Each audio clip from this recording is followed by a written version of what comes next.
to another video. Today we are talking about the books we read in February. Yes. Yes, we are. Yes, the shortest month, but I read a lot. You did. You read so much, and that's not fair. Leave some for the rest of us. No. The books are mine. Yes. I did a reread of the Shadow and Bone trilogy, which is gonna be on Netflix very soon. So I was like in the mood to like reread the books, so I listened to them on audiobook.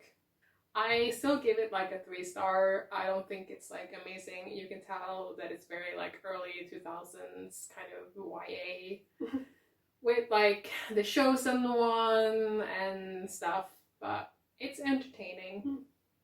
And I look forward to the TV show. It was quite nice to see the trailer after having just read the books and being like, oh yes, this looks exactly like how I imagine it. Yes. She has not stopped talking about it ever since the trailer dropped, so... I'm so excited! Ah! Yes. The first book that I read was Les Grilles Creuses, which is one of the Arsène Lupin books, and then later in the month I also read 813 and Le Bouchon de Cristal, which are all part of this series. There's so many of them, but I'm getting through them really slowly. I really enjoyed them. They've kind of hit their stride in terms of like what you expect from kind of mystery detective heist novels and novellas. Les Grilles Creuses is actually featured in the Netflix show. You know, spoilers, when they go to the seaside. Oh yeah. That's in Les Grilles Creuses. And it was cool to kind of get the context of what they were talking about in the show, because they mention it and it's kind of a bit of an oblique reference and you're just like, huh? So now I know what they're talking about. Yeah. Don't want to spoil it for all of you. But if you know, you know. Yeah. And then 813, I read it and don't remember that much from it. I gave it 4 stars. I did really like it, but story zapped from my mind. There was murders in it. There were people impersonating other people. There were people who were crazy. There was a ruined castle. There was a ruined castle also in Le Bouchon de Cristal. So, I mean, there are a lot of castles in France. So, it's believable, I think. And then Le Bouchon de Cristal, it's another kind of mystery where you don't know who's who, you don't know what's what, or who has the information that they're all seeking. But all in all, still quite enjoyed it. I think they were all translated to English as well, so you could definitely check them out. I would start with the first ones, just because then you kind of get an idea of who he is, but I don't think you need to have read the previous ones if you want to start with any one of them, because there's not a lot of characters that follow from book to book. Like Sherlock Holmes. Yeah, Holmes. Sherlock Holmes. It's the same format where it's short story, or some of them are actual novels, but a few of them are collections of short stories. So you just get, he double crosses someone who then tries to kill him and stuff like that. And it's all self-contained. I listened to How to Be an Interracist by Ibram X. Kendi. It was quite good. It was interesting because he went through like his own journey to become an anti-racist and how like he hasn't always been perfect, and then kind of went through different like types of racisms. And it was quite interesting. It was good, interesting, really recommend it, because like it's more like for people who are already kind of again decided that you're not a racist, but like actually to be an anti-racist is different from being not a racist, basically. So yeah, I gave it like 4 out of 5 stars. Recommend. My next book is Beyond Belief. What's the subtitle? The Secret Gospel of Thomas by Elaine Pagels. I was really disappointed in this book. Thomas is my favorite apostle. And the Gospel of Thomas, for anyone who doesn't know, is a gospel that was written around the same time as the other gospels, but church leaders decided not to include it in the final Bible. And I originally read a different book by Elaine Pagels, I think called The Gnostic Gospels, and I really, really enjoyed that, and it launched my interest in the history of Christianity. And then I read a book by Bart Ehrman called Lost Scriptures, which is also about the Gospel of Thomas. And then I thought I should read some more about it, and I read this book, and this book is not about the Gospel of Thomas. So yeah, it's about the Gospel of John, which is in the official Bible, and kind of about how the Gospel of John is opposed to the ideas of the Gospel of Thomas, which is kind of interesting, but not at all what I was expecting. And a lot of the background information that was given in this book was stuff that I already knew from reading other books about early Christianity. So I wouldn't recommend this book if you're interested in the Gospel of Thomas. Bart Ehrman's book is much better. Would recommend Bart Ehrman's book though.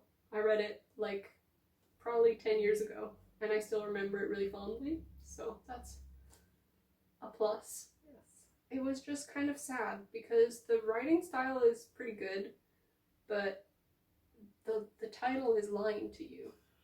The title is lying, and that's, I can't. It's upsetting. It's very upsetting. So the next two books that I read, literally one after the other, was from the From Blood and Ash series by Jennifer L. Armentrout. And these are my new obsession. These are in the same kind of like genre, like A Court of Thorns and Roses is, like fantasy romance, which is my guilty pleasure. I literally gave them like 4 stars, but they're not that good. They're like super silly and very ridiculous. There's a lot of like kind of like when they talk about like stuff in this world, they're like, oh, for convenience sake, this is what happens and this, and it's kind of like, because like the main character Poppy doesn't know anything about the world, so they can just literally say anything and make it up as they go along, which is quite funny. Yeah, so basically this is about Poppy, who is something that's called a maiden. She's like chosen by the gods, and like when at a certain point she's gonna be like taken up by the gods or something. It's very, doesn't really make any sense. One of her like guards is murdered because they're about to take her, and then she gets assigned this new mysterious guy called Hawk, and then things goes from there. Things are not as they seem. I really enjoyed reading them. They are steamy and ridiculous, everything that I needed. I literally like devoured these books in a few days. So I read another Lee Bardugo book because back in December, I think I read Time. Yeah, it was definitely last year. I read Six of Crows, and then I didn't read Crooked Kingdom, but then I was reading Shadow and Bone, so obviously wanted to revisit this one. And again, it was like a 5-star read. I love this book. I do prefer Six of Crows, I think, a little bit more. Like the heist is a bit more straightforward, and the plot in this one is a bit more, ooh. Yeah, but it's like, it takes them a long time to actually figure out like what they're trying to do in this book, which like again I don't mind because like you get so much of the characters, so it's quite nice, and it's nice to get like chapters from Violence perspective and stuff. But yeah, it's really good. The final 2 books that I read were A Queer Anthology of Sickness and A Queer Anthology of Healing. I started them kind of halfway through the month when I was feeling really maudlin, and I was like, you know what, I should just read something about sickness and then healing. And I had bought these. They're part of several other queer anthologies that are edited by Richard Porter, and they are all self-published, I believe. And I bought like all of them at once, when we were able to go to Gaze the Word, when we were still allowed. Those were the days. Yes, yeah, but I hadn't got around to them, and I still have 4 others in my room that I can get to. But these are the ones that I started. I really liked them. It's mostly poetry, although there are some there's like visual art and some like textual media that's not poetry. I don't know how to explain it really. A lot of it is a little more conceptual than I am used to, but I still enjoyed it quite a lot. I certainly haven't read a lot of poetry and other things by queer people about being sick and about becoming healthy, which I thought was kind of an interesting way to look at. Not all of them are about AIDS, for example. A lot of them are about disability, things like that. So having those voices out there, I think, is really cool and welcome and needed. So I look forward to reading the other 4 books that I have. Library book. I know. Caraval by Stephanie Garber. I gave it like a 3 stars. I kind of had to force myself to read the end of the book or the middle of the book. It was fine. Nothing really happened. Well, stuff did happen, but like the characters were kind of, I forgot about them like instantly. It's basically about 2 sisters, and one of them is about to marry some guy she's never met because her dad is like super controlling, and her sister's like, we should go to this carnival or circus or whatever, magical circus, because the person who wins the carnival I don't know, like gets a wish, and yeah. Is it fairies? No. So they go there with the help of this guy, and then the sister who was like, well, let's go there, gets like kidnapped, and she's like the prize. Not in that sense, but like you have to find her in order to get the wish granted. Oh, I see. So it's all kind of hijinks, and I don't know, it just felt like, again, like just plot just happened, but like because we don't know this world, it's like, okay, I guess that could happen in this world, like there's no rules established. Which I kind of missed a little bit, but it was fine. Like the writing is really good, but I just was not enjoying it, unfortunately. The next book I read was Piranesi by Susanna Clark. This was really good. Oh yeah, it's so good, and it's really short. It's like 240 pages or something, and wow, it was so good.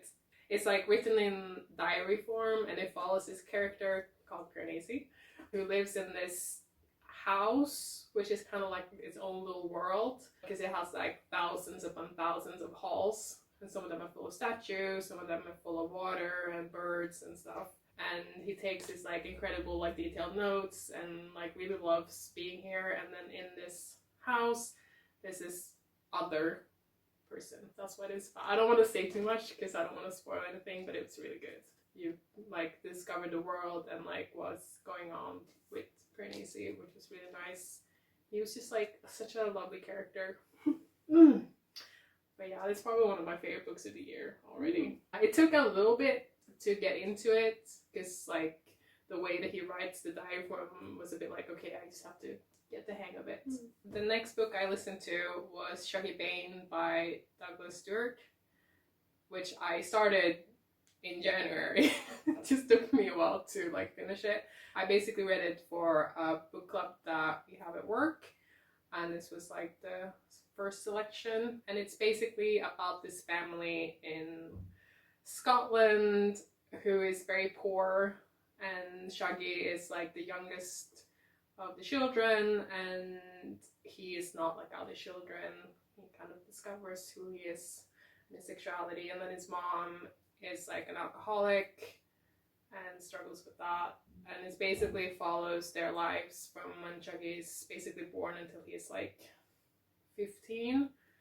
And this was basically just misery porn and poverty porn. Like the writing was fine, like the book is perfectly fine, but it was not for me. I gave it like a 3 stars. Like, I don't really understand why it won the Booker Prize or whatever.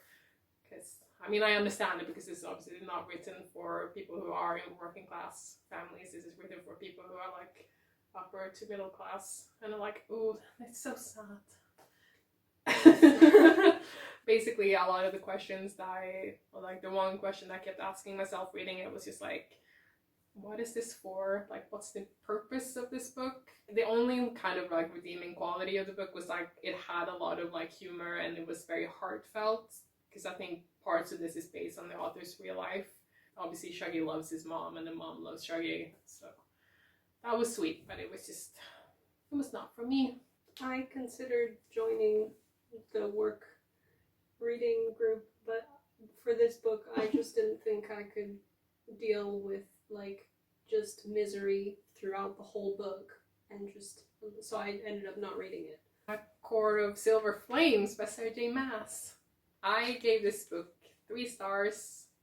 I mean, so this follows Nesta, who's Feyre's sister, who's the main character in the previous trilogy. What is the trilogy called? A Court of Thorns and Roses. So this follows Nesta and Cassian, who's like Rhysand's general of his armies or something. I mean, it's very like, oh, he's the general, and then he doesn't really do anything. What I did like about this book is that I think it portrays like trauma quite well. Obviously, still with a bit of like a rose-tinted lens. Yeah. But I do think in terms of like, if I compare it to the previous trilogy, this definitely deals with it a lot better. Yeah, and there's a lot of smut in here. There was so much smut, I was a bit shocked. And apparently she edited out like a lot of the smut, and I'm like, girl, wow, how much did you have in the first place? This is definitely more adult than the previous trilogies, which had a lot of sex as well, but like, oh my god. Yeah, I don't know. It was fine. I don't really like Nesta as a character. I do have more respect for her as a character now. And then also Cassian didn't have any like character development in the whole book. He was like basically the same from start to finish, which I feel like she could have definitely developed more, because he's basically called like the Lord of Bastards because he's like very low-born, like his mom is dead and all that kind of stuff. So like, what about his trauma of always being called these like really humiliating things, but then being like the general of the armies and being one of the best warriors of all time? Maybe you could have like talked a little bit more about like him and like how men are supposed to be like very masculine or whatever. But whatever, that's not really what these books are for. There was also like, I don't want to like spoil the book, but there's like this one story element in this book that's just for plot reasons, which I did not like at all. She talked about it constantly. Yeah, it was just like, and I could tell where it was gonna go as well, and it just angered me a lot. And yeah, I hauled this book this month. I have a few more books that I hauled. Yeah, so I didn't haul any books this month because I barely left the house. So I mean, I didn't leave the house either. Yeah, but we have different buying habits. Yes, me too. I got The Hobbit in Finnish. That sounds really strange, but basically Tove Jansson, who created the Moomin world, she illustrated like back in time, she illustrated an edition of The Hobbit, which is like impossible to find, but then a Finnish publisher like republished it, so this has like all the illustrations. Let's see if I can find it. They're adorable. Yes. I mean, you know how Moomin looks. It's quite nice. I was wishing that like a Swedish publisher would do the same. But until then, I have the Finnish edition, which I don't understand anything in, but I just love Tove Jansson's art for The Hobbit. It's spectacular. So this is the original cover for how it was.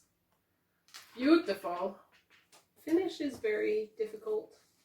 If you don't know what Finnish looks like, you should Google it, because every time I see it, I think I'm having a stroke. Yeah, it looks a bit made up, and that's not like I'm dissing Finnish. No, absolutely I'm just like, not. No, how is it? I love Finnish. It's great, but yes. The next book I got was from Fairyloot. I'm gonna say Fairyloot.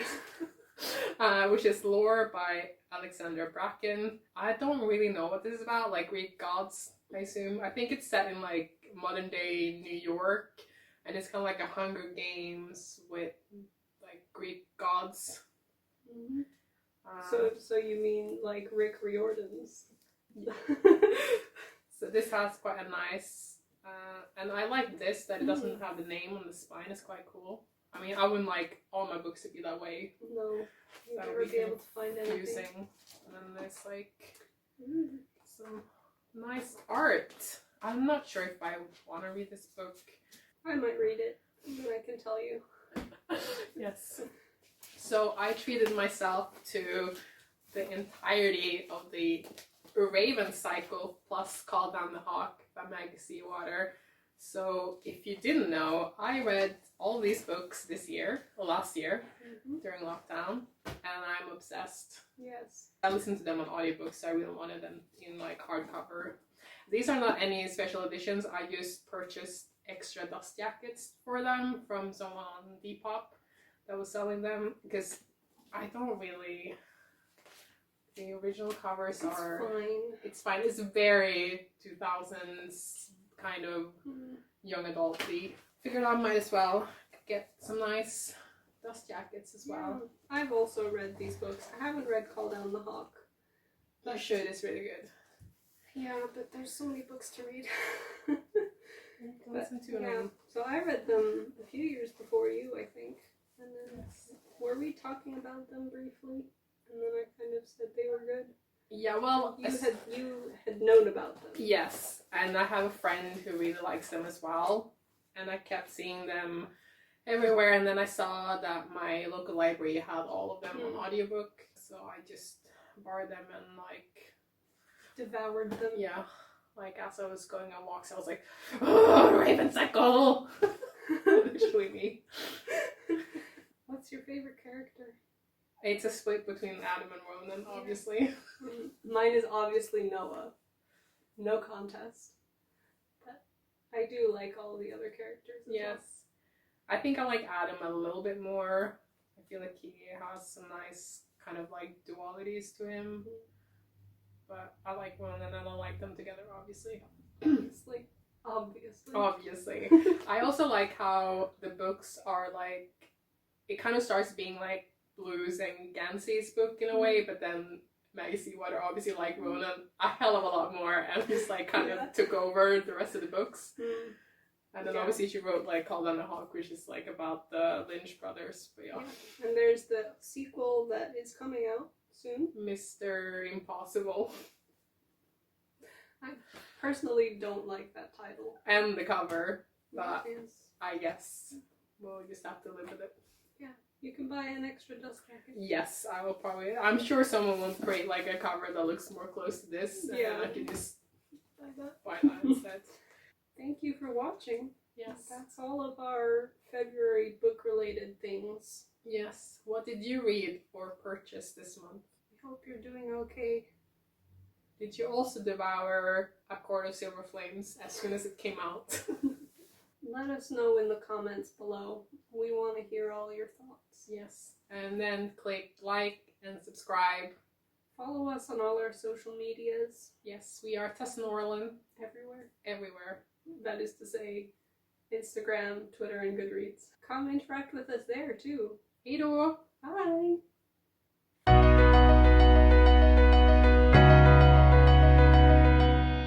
That's life. That's life.